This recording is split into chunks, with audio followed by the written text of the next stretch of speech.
The lake Bodom murders, Finland, 1960। बोडोम झील का श्राप, भाग 8। रक्त रंजित रात भूमिका 1960 की गर्मियों की एक रात। बोडोम झील के किनारे 4 किशोर अपने जीवन की सबसे रोमांचक यात्रा पर निकले थे। उन्हें क्या पता था कि यह उनकी आखिरी रात होगी। अध्याय 8। झील की पुकार गर्मियों की शुरुआत थी। सूरज की किरणें पानी पर पड़ रही थीं और बोडोम झील अपने शांत सौंदर्य में लिपटी थी। नील, तारा, अरविंद और समीर 4 दोस्त हंसते खेलते झील के किनारे पहुंचे। भाई, यह जगह तो एकदम जन्नत जैसी है, समीर ने कहा अपनी साइकिल से उतरते हुए। हाँ, लेकिन रात को थोड़ा डरावना हो सकता है, नील ने मुस्कुराकर कहा। कुछ लोगों का कहना है कि यह झील श्रापित है। तारा हंसी। ओह, फिर से तुम्हारी डरावनी कहानियां शुरू हो गईं। पर अरविंद गंभीर था। मेरे दादाजी ने बताया था कि इस झील में कुछ है। कई साल पहले भी कुछ लोग गायब हो गए थे, उनका कभी कोई सुराग नहीं मिला। सबने इसे मजाक में उड़ा दिया और अपना टेंट लगाने लगे। शाम होते होते माहौल में अजीब सी शांति छा गई। झील का पानी ठहरा हुआ था और पक्षी भी अचानक उड़ गए। अध्याय 2। अजनबी परछाइयां मुझे रात घिरते ही चारों दोस्त आग जलाकर बैठ गए। समीर गिटार बजाने लगा और बाकी हंसते हुए गाने गा रहे थे। फिर कुछ बदल गया।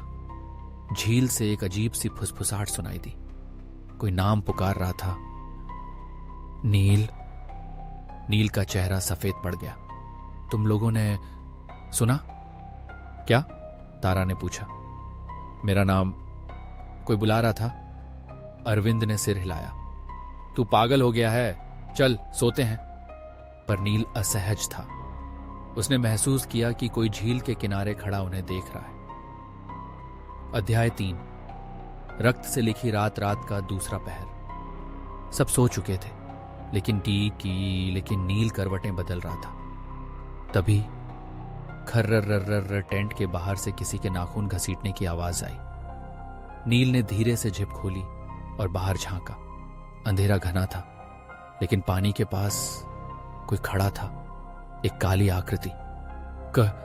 कौन है? नील की आवाज कांप गई। फिर आकृति हिली नहीं, बल्कि गायब हो गई। पर अगले ही पल पीछे से एक चीख आई। आओ! नील भागता हुआ टेंट के पास पहुंचा। वहां तारा की लाश पड़ी थी। उसकी आंखें फटी थीं और उसके गले पर गहरे नाखूनों के निशान थे, लेकिन वहां कोई नहीं था। अध्याय 4। जो देखा वो सच था। समीर और अरविंद हड़बड़ाकर उठ गए। क्या हुआ? तारा को क्या हुआ? नील कांपते हुए बोला। वो झील के पास एक साया था। अरविंद ने झील की तरफ देखा और अचानक उसकी आंखें फैल गईं। भगवान के लिए भागो! सब पीछे मुड़े। टेंट के ठीक पीछे एक साया खड़ा था। उसकी आंखें गहरी काली थीं और उसका मुंह खून से सना था। भाग 8 समाप्त। भाग 2 में जीवित बचे लोगों की जंग, श्राप का रहस्य, और क्या वे बच पाएंगे या नहीं। बोडोम झील का श्राप, भाग 2, अंधकार की वापसी। अध्याय 5। जंगल की दौड़। भागो! नील, अरविंद और समीर टेंट छोड़कर अंधेरे जंगल की ओर भागे। ठंडी हवा उनकी सांसों से टकरा रही थी। दिल इतनी तेज धड़क रहा था जैसे फट जाएगा। पीछे से पत्तियों के चरमराने की आवाज आ रही थी। कोई उनका पीछा कर रहा था। ये क्या था? समीर ने हांफते हुए पूछा। मुझे नहीं पता। अरविंद बुरी तरह कांप रहा था। लेकिन तारा मर चुकी है, हमें मदद बुलानी होगी। नील की आंखों के आगे अब भी वही आकृति घूम रही थी। काली छाया, गहरी आंखें, खून से सना मुंह। यह इंसान नहीं था। अध्याय 6। बोडोम झील का रहस्य। भागते भागते वे एक पुरानी टूटी फूटी झोपड़ी तक पहुंचे। अंदर अंधेरा था, पर उन्हें छिपने की कोई और जगह नहीं मिली। यहां रुकना सही रहेगा, समीर ने डरते हुए कहा। अरविंद ने झोपड़ी के अंदर जलती हुई मोमबत्ती देखी और चौंक गया। कोई पहले से यहां है। तभी एक फुसफुसाती हुई आवाज गूंजी। तुम लोग भी उसकी नजर में आ चुके हो। तीनों पीछे हटे। एक बूढ़ी औरत झोपड़ी के कोने में बैठी थी। कौन हो तुम? नील ने कांपते हुए पूछा। बूढ़ी औरत ने उनकी तरफ देखा। उसकी आंखें सूखी और पीली थीं। तुम्हें यहां नहीं आना चाहिए था। बोडोम झील सिर्फ पानी नहीं, ये एक मकबरा है। मकबरा? अरविंद ने हैरानी से पूछा। बूढ़ी औरत ने उनकी तरफ झुकते हुए फुसफुसाया।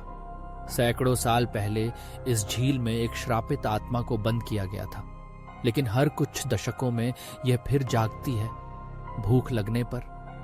क्या? समीर का मुंह सूख गया। तुम लोग उसका अगला शिकार हो, औरत ने कहा।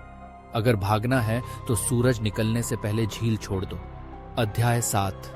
मौत का दस्तक। तभी झोपड़ी के बाहर पैरों की आहट सुनाई दी। नील ने खिड़की से झांका। बाहर कोई खड़ा था। फिर अचानक झोपड़ी का दरवाजा जोर से हिला। धड़ाम धड़ाम। वो आ गया, बूढ़ी औरत ने कांपते हुए कहा। दरवाजा एक और झटके में टूट गया। काली आकृति अंदर घुसी और फिर चीखें गूंज उठीं। अध्याय 8। कौन बचा, कौन मरा। सुबह की पहली किरण झील के पानी पर पड़ी। पुलिस को खबर मिली कि बोडोम झील पर कुछ अजीब हुआ है। जब वे वहां पहुंचे, 3 लाशें मिलीं। समीर का गला कटा हुआ था। अरविंद के सीने में गहरे पंजे के निशान थे। और नील गायब था। कोई नहीं जानता कि वो जिंदा था या मर चुका था, लेकिन एक बात साफ थी, झील अब भी शांत थी, शायद किसी नए शिकार की तलाश में। अंत या एक नई शुरुआत? कैसा लगा? क्या आपको ऐसा लगा कि यह झील अब भी श्रापित है?